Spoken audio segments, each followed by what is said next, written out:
नाजिया बीबी जी। हाँ जी।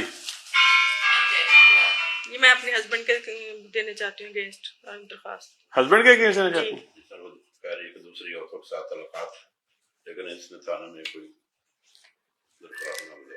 तलाक लेनी है। अब है ऑप्शन कोई नहीं है। बच्चे मेरे बड़े हैं, 20 साल का, 18 साल की 2 बेटियां, एक 16 साल की है। अगर एक मर्द अभी तक भी नहीं मतलब उसको समझ आई तो अब और मेरे पास ऑप्शन नहीं है। अच्छा मेरी गल सुनो, तलाक तो बाद की ऑप्शन हो जाएगी? हाँ जी, तलाक तो बाद कहता छड़ देना वा तो लोगों के भांडे तो गुजारा कर ले। चलो वो तो अल्लाह ने देना जिद्दां हाँ होगा। जी। मारदा पे चबड़ा मारन दे नूं बाहर, अपने बच्चों का चलो कम से कम नां नूं तो हैगा, तेरे देन च है कि दफा होवे जहन्नम च, गंदा आदमी। जेन बहुत समझाया वा, समझाउंदी भी हां, लेकिन दिल नहीं मानता है। जो मैं कल्ली बैठदी हां फिर मैं महसूस करती हूं, क्योंकि बच्चे बड़े हैं हुण मेरे। कल विआह भी करने बच्चों दे। हाँ जी, यही मैं समझाउंदी कि मेरे रिश्ते बच्चों दे काने किद्दां करांगे आपां जे असीं चंगे। हाँ, इस करके बजाय इसदे कि अलहदगी करो, इन्हूं चलाई जाओ इदां ही, और जो तुसीं थाने एक बार बुला लेना थोड़ी तलाक हो जानी। इन्नी जल्दी देने वाला नहीं है। फिर भी खराब ही हो गए ना। हैं? तहफ़्फ़ुज़ मरकज़ सर, वो बुला दे। तहफ़्फ़ुज़ मरकज़ सर, तहफ़्फ़ुज़ मरकज़ इंटरवीन करे सर। और नहीं यार, जब भी इन्होंने बुलाना है ना, फिर वो पार्टी हो जानी शुरू।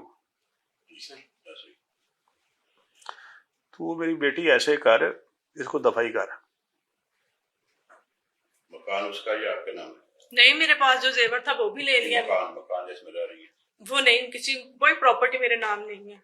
नहीं, जिथे रह रहे हो किदा उनके नाम ही है। निकाल दे सकता है। मेरा 8 तोले उन्होंने खुद जेवर डाला था, वो भी ले लिया। वो प्रॉपर्टी खरीदी है, मेरी अम्मी वालों का था, वो भी ले लिया। इस वक्त मेरे पास एक फूटी कौड़ी नहीं कि मैं कोई कदम उठा सकूं। ते तुसी देखो मेरी गल सुनो, चुप करके गुजारा करो। अगर देखो प्रोसीड किया ना जी, थोड़ी तलाक हो जानी है, वो किसी होर नूं लै आऊगा।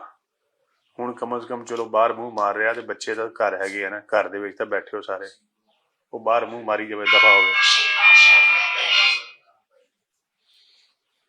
तुसी बस सोचो आराम ना मेरी गल वल तवज्जो करो, वरना फिर आ दफ्तर तो हैगा ही, असीं हाजिर हैगे हैं। नहीं पहले भी 6 माह पहले हुआ ना जो भी ये वाकया, मेरे अब्बू ने बड़ा समझाया कि अब बस करो, उम्र नहीं है आप लोगों की, आपके बच्चे जो। अब 6 माह बाद फिर दोबारा आता जाता था, और कल रात भी उधर ही रहा। लेकिन इसने क्यों नहीं समझ रहे, मैं ही सारा कर रही हूँ। अच्छा ये तुसीं करोगे, निकाह करके लै लूगा, क्योंकि मेरा निकाह होया। निकाह तो बच्चों दे असर नहीं ना पैना, निकाह 4 भी कर सकते हैं। बच्चे जो आन वो कहते साडा बाप ये काम करदा, सानू बात शर्म आउंदी है। चलो देख लो जिद्दां तुसीं कहंदे हो, मेरा तो मशवरा ही हैगा ना। क्योंकि ये सब साथ सिर्फ मेरे घर च, उन्हां नूं ते पता भी नहीं गा उन्हां दी औरत की करदी है। चलो उधर भेज के दे, हाँ, वापस मर के अगर दोनों को बिठा के इधर बुलवा के थोड़ा सा स्किन चेक कर लेते कि ये कितनी बात है। चेक कर ले।